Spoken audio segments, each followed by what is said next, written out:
I just wanted to say welcome to Yodle. Thanks for coming to Continuous Delivery NYC Meetup. At the Continuous Delivery Meetup, we love talking about all things continuous, whether that be delivery or other things. I may be having a talk a little bit afterwards about continuous improvements, which is somewhat related.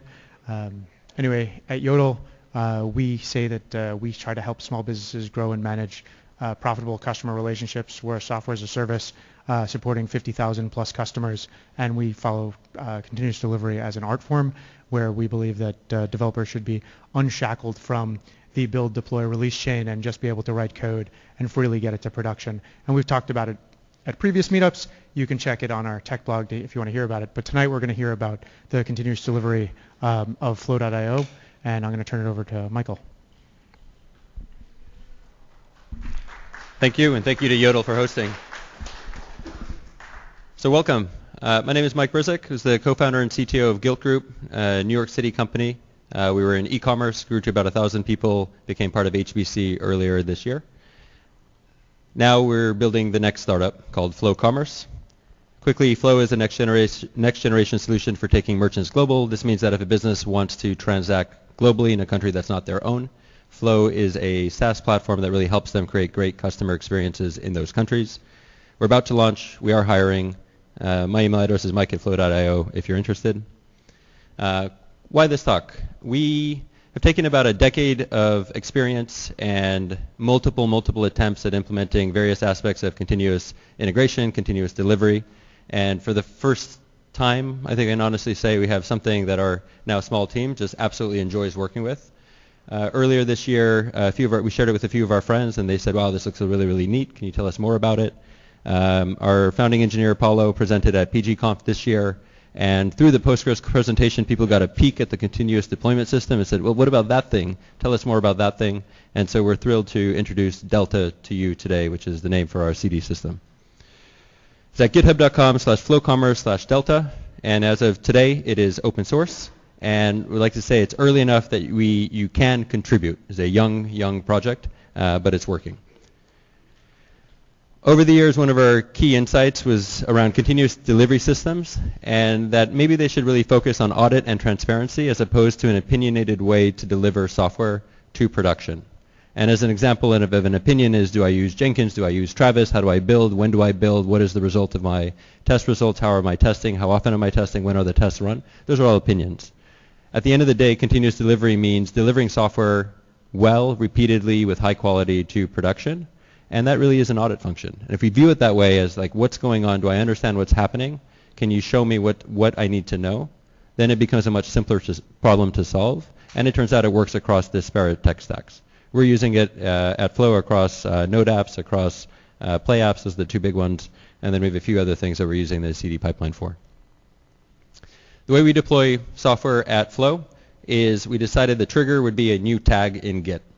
That's the trigger. And that's continuous deployment. So a developer wants to deploy something, they can tag the repo. That tag will be deployed automatically to production.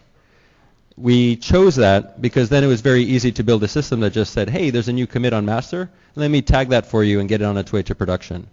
And that allows us to use the same pipeline for continuous delivery or for software where we want to make sure that a human takes a look at it before it goes to production. But the trigger is a Git tag. And now let's take a look at what Delta looks like. So for tonight, we took one of our applications. It turns out Flow, partly based on learnings from Gilt, but partly based on the way our team likes to work, ended up being a microservice architecture, but informed by a decade of doing this. What we're looking at here is the application user. So this manages all of our users, registration, login, that sort of thing. So it's a pretty important application. We are using GitHub for source control. And so earlier today, we pushed a pull request to GitHub. To make a change just for demo purposes. So in this particular case, the messages are adding better health checks, including a check that the database is actually active. We won't bore you with the code. Thank you to Paulo and Chicks for the great code review. We are using Travis, and so when we talk about continuous integration, so automatically running tests after every change, we are using at Flow Travis. But that's happening on every change in GitHub, and here you saw Travis automatically run the CI environment on the pull request. One thing that we debated is whether or not we require Travis to succeed or CI to succeed before a commit can be moved on along its way to production.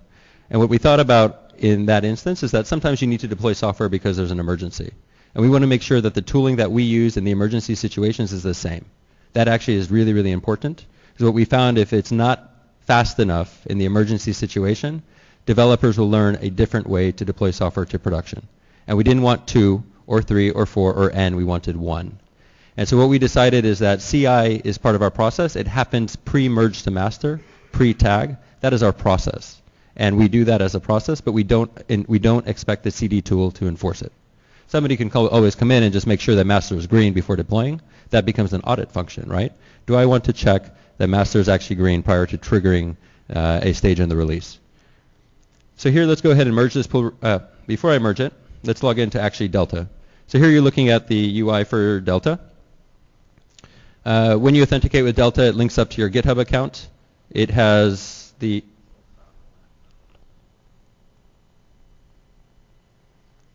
this is the responsive UI for Delta. Left menu has a dashboard, projects, event log, and a few other things. But really, the important thing here is that when you log into Delta, you link up your GitHub account. And so when you add a project, it really just connects to GitHub. And for every project you're authorized to see in GitHub, you can link it up to Delta. What Delta then does is it registers a webhook with GitHub that simply receives notification on every single change to the project.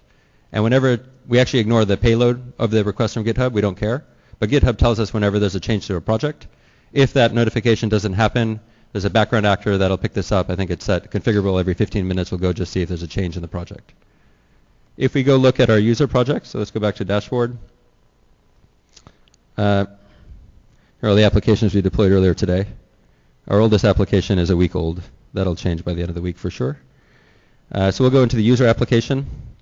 And here we can see a couple things. One, that our desired state is version 96 of the application, and currently we're running 2 instances in production.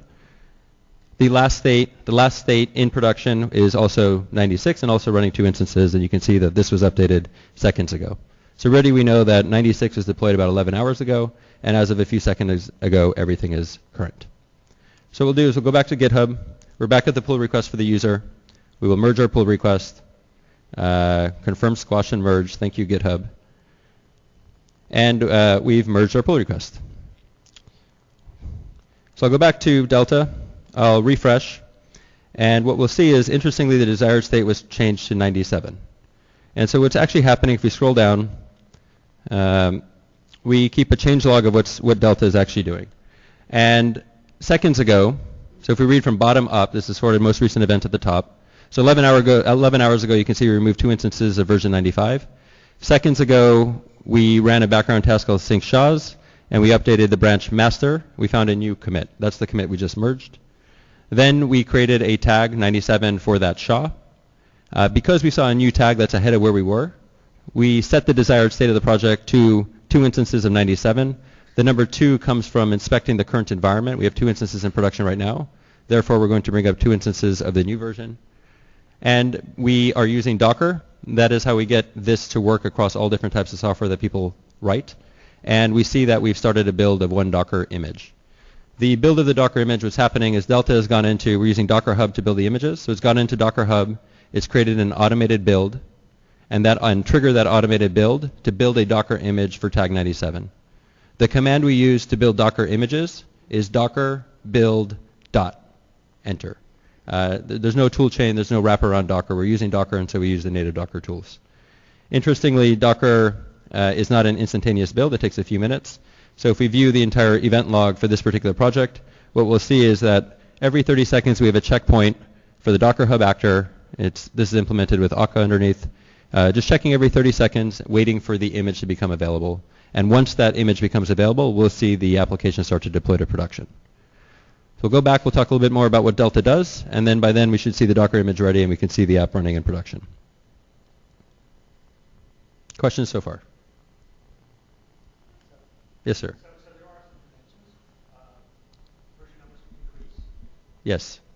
Right? Version numbers increase. And if it doesn't, what happens? Yep. And then it looks like your Docker names usually based on your version. Give us some sort of convention. Yeah, so quick question. Within Delta itself, we build SaaS software at Flow. So everything we build is SaaS. SaaS means you have an organization. So here we have a Flow organization. And the Flow organization is linked up to the Docker Hub organization, Flow Commerce. And that's where that naming convention comes from. So it's the name of the project within the Docker Hub organization of our account. We do support, there's a detail, we support multi-project builds. So one repo can have multiple builds. In that case, there's a little simple algorithm to keep the naming good. We decided that rollback is an anti-pattern. We don't like rollback. We like roll forward. And so if you publish an earlier tag, Delta ignores it. It doesn't know what to do with that. The idea is to then create a new tag. And also, it will come up later, we're also incrementing the micro version for Semver, and we're assuming Semver for the version number scheme. That allows the developer to always create the major or minor release whenever they want. Otherwise, Delta will continue on micro. Interestingly, everything that we're doing is through an API, and so people who can programmatically determine whether or not a release has a breaking change can actually change that. And we'll talk about that in a few minutes. If you don't mind, we'll have time for questions at the end. Quickly, the architecture of Delta. The UI is a Play framework, Scala web app that speaks only to the API. So everything we've kind of learned, everything we do is on top of a REST API. The UIs only talk to APIs. This is backed by Postgres. We're running all this in AWS, so it's an RDS database. It is a REST API. We do everything in API.me. It's another pet project. We started a Guild 2 years ago. It's open source, free SaaS hosting for people who really understand APIs and end-to-end the impact they have on an organization. But anyway, there's the link if you want to see the REST API for Delta. And I want to talk about a few stages of continuous delivery. So stage one, we saw this in the event log, the idea that we're syncing the SHAs. And this is a really simple thing. But I've got a repo that I'm watching. Let me just have a list of what are all the commit SHAs that are in that repo. That's it, because they're useful. Step two is I need to know what tags exist. And so we have a stage called sync tags. And all this does is queries, in this case, GitHub API, and says, give me all your tags. Stage three is tag. Tag does, what it does is it says, hey, there's a new commit. Does the latest tag, and again, we're assuming Semver, point to head? If not, I know I have to create a new tag. Create a new tag. And that's all that tag does. So the tag stage tags. Stage four, set desired state. Some people would call this step deploy. We don't really like the word deploy anymore. ThoughtWorks, if you follow the ThoughtWorks radar, this year Fowler wrote that we should consider, when we talk about deploy, separating the installation of software from placing traffic on that software in production. So separating deploy from release, I think, is the terminology he used. In our case, we learned from Chef and Puppet and that breed of tools that really talks about what is the desired state of this project or that I would like to have in production. The way this step works is just looks at the latest tag.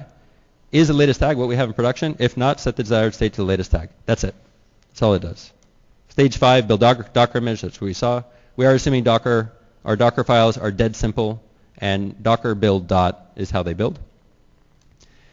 Scale is the step of deploying something to the actual kind of release something into production. And so we'll come back and we'll see once the Docker image is ready. The way that we're doing it right now is we create a new cluster running a new version of that software. We're using ECS on Amazon as our kind of container service. Really the feature we like from ECS is that we can ask ECS what the last state of the cluster is. That's really the only feature, to be honest, today that we depend on from ECS. We deploy a new cluster running the new version. We check health checks on all the individual instances. Health checks are important. Once the health checks pass, we currently assume that the service is healthy, and then we begin decommissioning the old version of the software. So we call that scale down. The way we choose to do things in production is not release version X of this application. We have desired state. We know last state. If last state is old, we fire an event to say, please get me a more recent last state so I can trust it.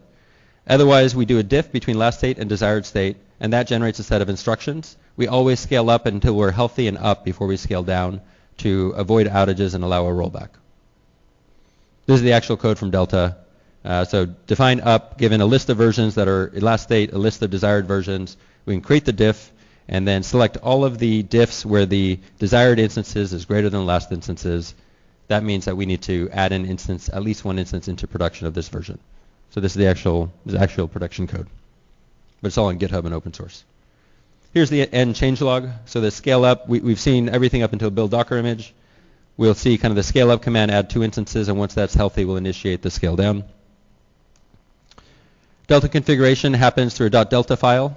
The .delta file is optional, but this is an example of what it looks like. Essentially, we don't need to know, we can guess. But here's an example of a repo that has 2 builds, an API project and a www project. I think this is actually the .delta file for Delta.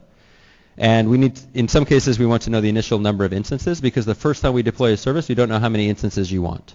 After the initial service is running in production, we never use that again because we're always inspecting what's currently running in production and using that as a baseline for what we do moving forward.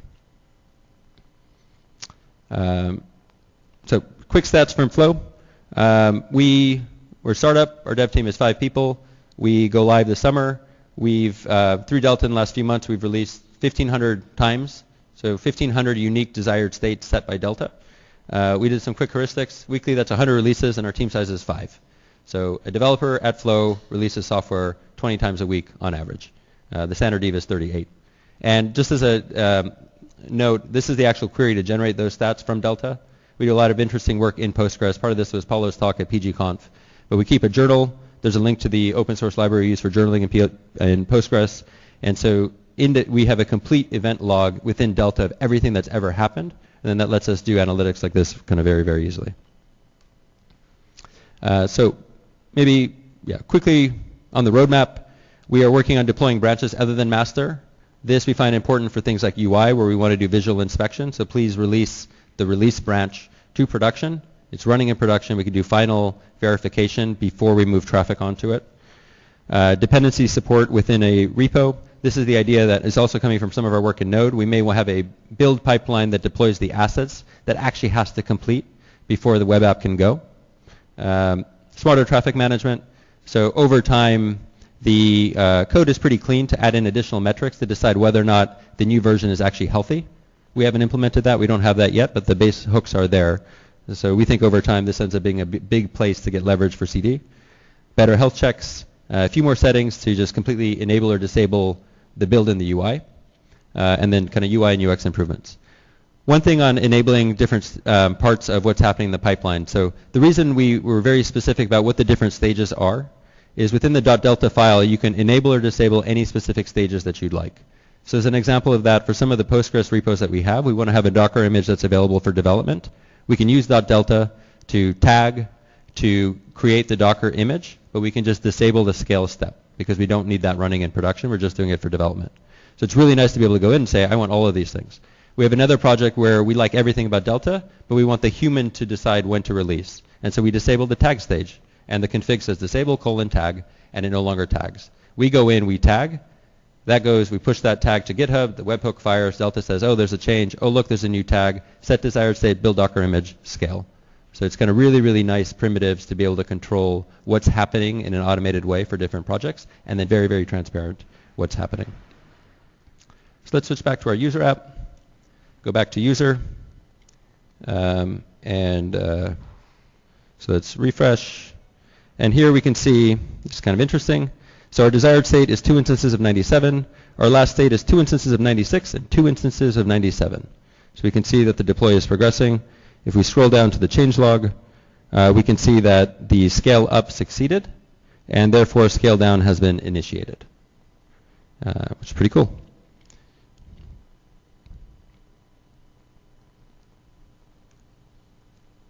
We talked a little bit about continuous integration, but again, I think the key thing here is that we do this as a process. This is part of our software development process. It's not something that we choose to enforce as part of the CD pipeline.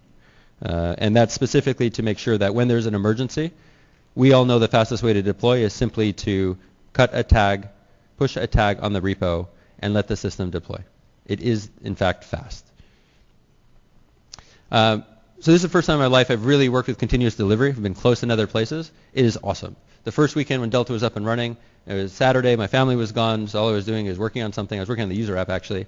Started working in the morning, pull request, reviewed, merged, pull request, reviewed, merged, pull request. It got to nighttime, 4 or 5 pull requests later, and then I said, maybe I should deploy this thing tonight. And then it dawned on me, and I went to look at Delta, and every one of those pull requests got deployed successfully to production, and there's nothing for me to do. It was amazing. And that leads to feeding our obsessive compulsive disorders. And one of those that we have at Flow is that every Friday we update every project to the latest version of every library, whether it's a library we develop internally or a library that's found on the internet. We wrote another open source project called Dependency, which is particularly great for Scala. This tells us when something new is released. So when the Postgres driver 1208 came out, we were on it within 6 hours in production because we could do it. And in that process, Delta itself has dependencies, so Delta itself gets deployed too, and we just push changes to Delta and merge those pull requests. And in the midst of all this continuous delivery, Delta deploys itself while deploying almost all of our applications on OCD update days at flow, which basically means that continuous delivery has become a basic need. And with that, thank you. We are hiring. There's my email, and there's the URL most importantly for Delta. We're welcoming contributors if this is interesting to you. It's very early in the project's life. It is a relatively small project, but it does a ton. So thank you.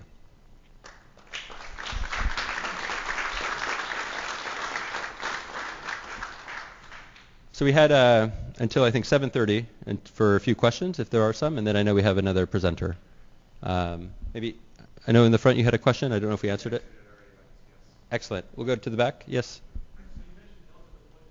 Yeah. Well, I don't know how you deploy, but do you have outages when you deploy? No, right? And that's how. It has occurred as we were developing Delta, we have made mistakes that took Delta out. Those are painful because then you actually have to go in and deploy software manually to get it back up. But the reality is these are no downtime deploys. And so Delta, it's really the API that's doing a lot of the work. It brings up the new version of the API. Delta itself, everything is idempotent. There is no risk to having multiple versions. Everything is idempotent. Everything is an event stream. Everything is append only, everything. And so Delta brings itself up, and then it shoots its old version in the head, and the world just keeps on moving. So it's great. Yes, sir. Does Delta support deploying multiple services per repo? It does. So Delta itself is an SBT project that has an API and a www subproject, and these are in one repo. And this is an example. You have to tell Delta that you have this. By default, if you don't provide a config file, it looks for a Docker file in the root. They run concurrently with the caveat that there is, in the config file, there is a dependencies option where you can sequence the subprojects within one repo. So you can say www has a dependency on API. And in that case, the soon-to-be-written feature would say, wait till API has scaled up to the latest version and don't let www get behind that version. That's something, the use case for us is really the UI build where we need to make sure the assets are available before the UI goes out. So that's on our very near-term roadmap. We're working on it. It's in the config file already. Yes, sir, in the back.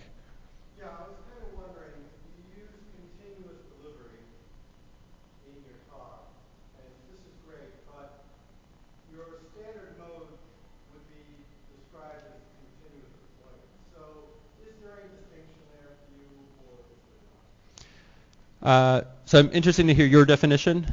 One of the definitions that between those two terms, the way I interpret them is continuous delivery is really the idea that there is no active participation other than changes on master. Master is continuously being delivered to production. Whereas continuous deployment, there's always an act by a human, an explicit act to release. You might have to type the word release. You might have to create a tag. There's some action that a human takes. But I'm curious to hear kind of your thoughts if there's an alternative way to think about it.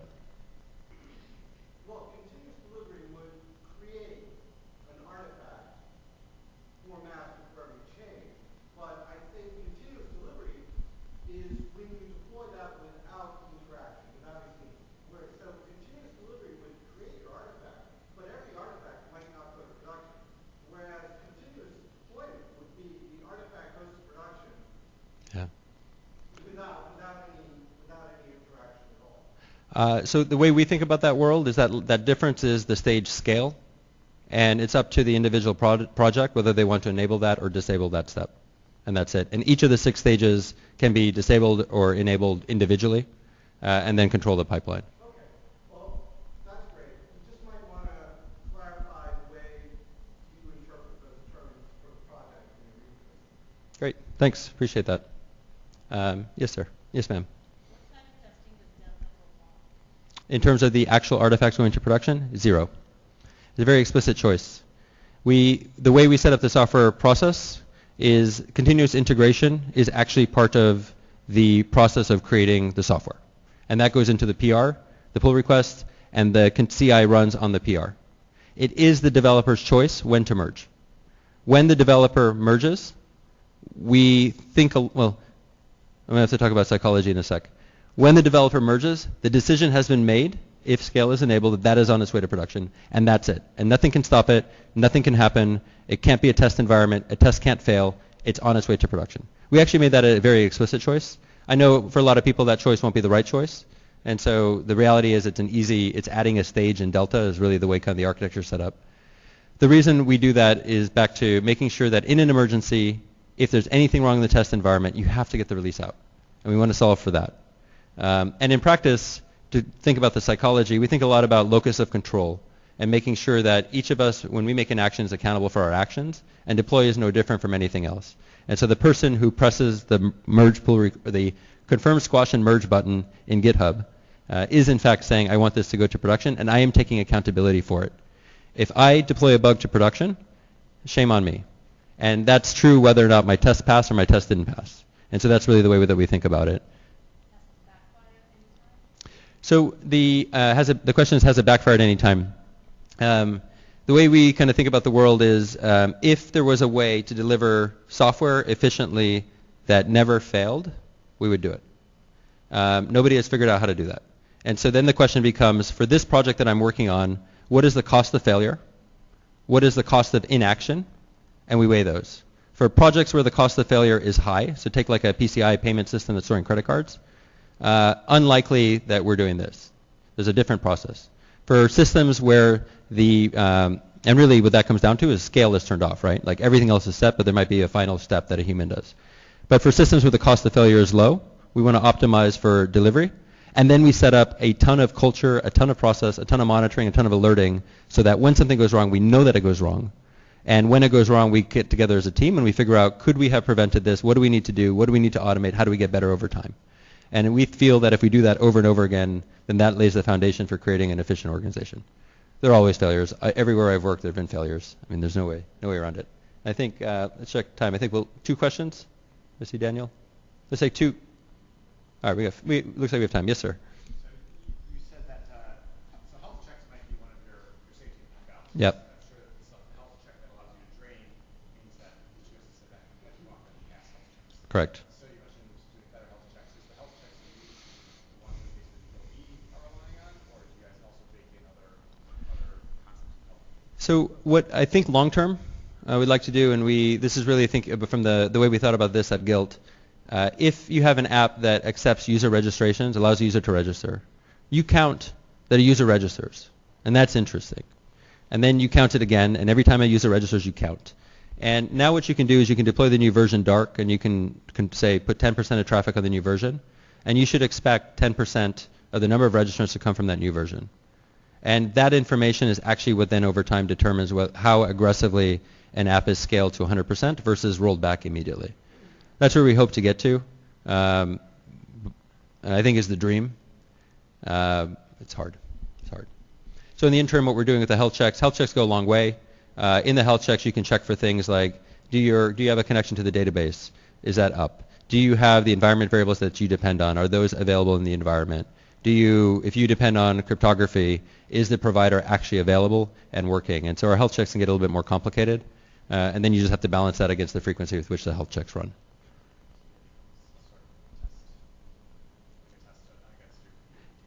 I think the health checks, the question is, do they become essentially a test at runtime? I would say no. I think what we've seen happen is that separately there could be automated tests that are safe to run, that kind of sanity tests or smoke tests, and those are running on a continual basis to then give you back earlier feedback. But what's the official term? Quality in layers, I think is really the piece. I think we had one more question. Yes, sir.